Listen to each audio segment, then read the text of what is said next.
Welcome back.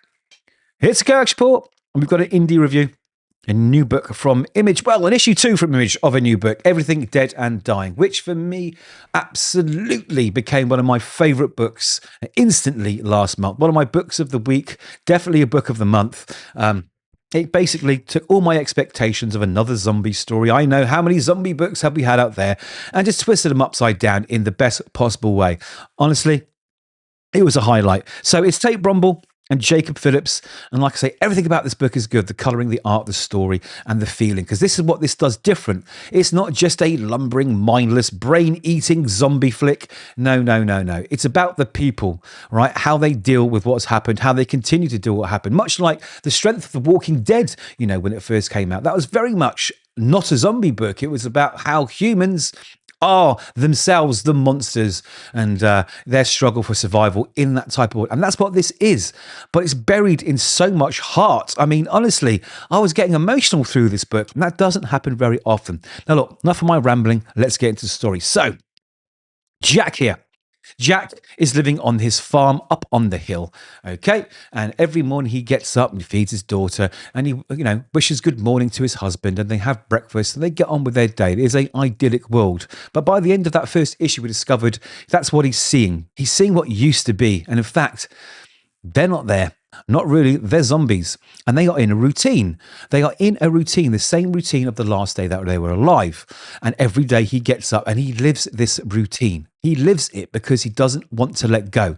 We learn here a very much an interesting theme throughout about, they were married, and that was ashes to ashes, dust to dust, till the end of days, that, he will love them and treat them like the family and husband that they are.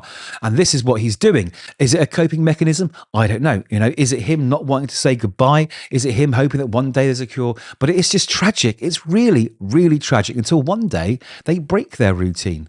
They're not quite doing what they do every single day, as they have done for 12 years. And that was a little hint at something to come. Now, before the issue could end, or rather on the last page, a group of other human survivors, they turn up to his house as one of these zombies was knocking on his door. The postman, who every day, like all the other zombies in the town, relive their final day, their normal daily routine. Knocking on the door, he would greet him, have the same conversation, and then he would close the door and the zombie would go off and do whatever it does until the next day. But they blew his head clean off while he's standing there, splattering blood and guts and brains all over the place. And that's where we join issue number 2, where we meet him, meeting his husband, basically. And it starts off with a pleasant memory of when he was meeting him. And he says, I remember it was warm, hottest day of July by far. That first day we met, the kind of heat that make even the devil sweat. And what Tate Brombal does, I've noticed really well with this book, because he bookends the story. He gives you the warmth, and at the end he gives you literally the cold, and you'll see that in a minute. Anyway, he also flashes to moments where they were arguing together, being told to get out the house because he'd become a drunk, but we're going to get to that. Because again, like I say, this is all about human emotion, and it really did trigger something in me when I read it. I felt really sorry for the man. So anyway, he starts reliving these little memories while he's sleeping, out in the garden, doing the gardening, talking about bees, how wonderful a life he had, how wonderful this man was. He was a friend to everybody. Everybody loved him, including him. And he was like, I'm going to make this man my husband. And that's what they did. They eventually got married.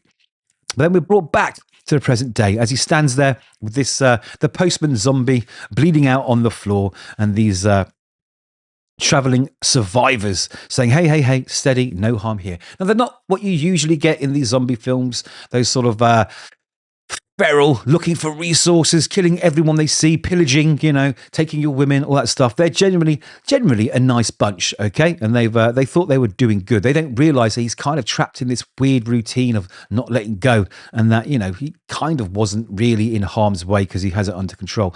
Now, they just want to talk, they want to be friends, maybe have a cup of tea, who knows? But he freaks out. And he runs to the house, slams the door, and he screams to tell them to leave. He doesn't want them there. Now, outside, they're a bit confused by this. They're like, what's going on? One of them, the older lady, she's like, basically, let's salt the earth here. Where the leader of the guy, here with a nice thick beard and the hat, he's like, no, we don't know what happened to this guy. We don't know what's going on. We need to sort of, we need to be careful here and be considerate. But as they sort of investigate, they realize there's something else in that house. And of course, it's his daughter, and his husband, or rather, they're zombie versions of them. And he's trying to protect them because if they see these zombies, they're going to shoot and kill him, and he can't let go. He doesn't want to let go. He's not ready. And then, like I say, it's been 12 years of him living with these creatures that used to be his loved ones and his family. Again, he tries and tries to get them to leave. He tries. And we flash back some of the darker moments in his past with his husband. I think if I read this right, okay, they kind of sort of hide the fact, because this is set in a time where people weren't very comfortable, I guess, or what's the term? Understanding of alternate lifestyles, of being gay, whatever. So he's kind of become a drunk, basically. And his husband, Luke, the loving man, is stuck in the house all the time. He is basically a house husband, doesn't get out. And he feels like he's being hidden away because the townsfolk might speak. And he's become like a sort of prisoner in this house, and he doesn't like it. While his husband, our friend here, Jack, the sort of a protagonist of this story, he's out every night, coming in at 2:00 in the morning, getting drunk with Liz. I think he's trying to sort of show the town a truth they want to see, for a fact, and make it look like he's just an average man out with the boys, drinking with the girls, doing whatever it is. But he's hiding something. He's hiding his fears of how their relationship will be perceived, I guess. Now, they also have adopted a baby girl, which they're bringing up by all intents and purposes. Luke's the one that's bringing her up. So they have this conversation, and he throws him out of the house and says, Jack, get out, man, come back and start, pulling your weight and being the man that I love. And it's sad. It really, really is sad, actually. Now, back to the present time. This lady here, she don't want to mess about. She does not want to mess about. She knows there's something bad in there, and she knows it's time to just get rid of it. So again, he's screaming at them to go away, while carrying on in that daily routine, making them breakfast, feeding them breakfast, right? He's like still trapped in this terrible, terrible routine. But their patient runs out when they start hearing noises banging at the window. His husband has left the room, run upstairs, and he's exposed. And the zombie does what he does, he sees humans, he walks towards them, crashes through the window, but he rescues him, pulls him back. I got you, baby, ashes to ashes, reaffirming that till death to us part. I married you, I'm with you forever, I'll do everything I can, to keep you safe. And they're like, no, this is too much. Let's burn this bloody place down. This is not good. But the voice of reason here, this man here with the very, very healthy beard and the hat, says, look, let's kill the dead, but save the man. And they decide to go in. Now, the two younger ones, they're a little bit hillbilly-esque. They like their guns, and they just want to shoot zombies, you can tell. So they shoot the door in, and they come in, and their face, and then they realize this terrible revelation that this man is living with these two zombies. Round the back, there's some more of them exploring, looking for chemicals to make things with, I guess, and or use as weapons, find medical supplies. While the fight inside rages on. Now, he's protecting his family, okay, and the zombies start attacking the two people that are coming in. And it's time that this has to end. There's an interesting thing here when one of these survivors shoots at Jack, and it misses him just narrowly, and his daughter screams. But it shows that maybe there's something still left in there, or maybe it's just primal, instinctive to protect when you see your family threatened. But he doesn't take any chances and just starts shooting. Now, he runs him out the back. We get another flashback, really affirming the love for this man. Everywhere he goes, it's the memory. He's just living in a memory. He's not living in the present. And as he runs out the back, the other survivors that were around there looking for resources blows his head clean off. And then we get this sort of like little moment of like your life flashing back. We get that first meeting, that time when everything fell apart, the time you realize just how much you love him.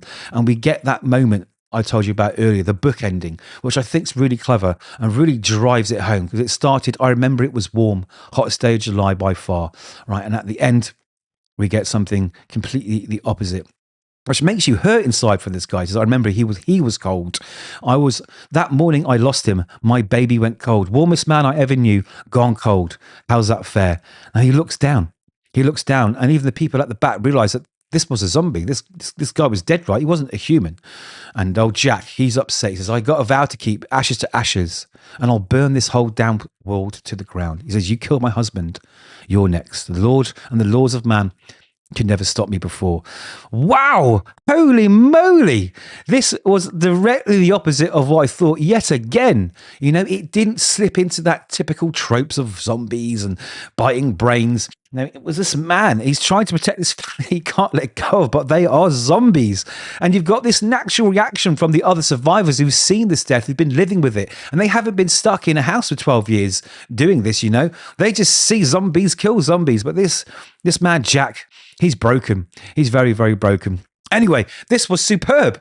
Honestly, again, it's one of my favorite books of the month. I can't wait till the next issue. The next issue looks great. He's got his little daughter there having dinner, all zombified out. The covers are fantastic too, right? They're so beautifully done.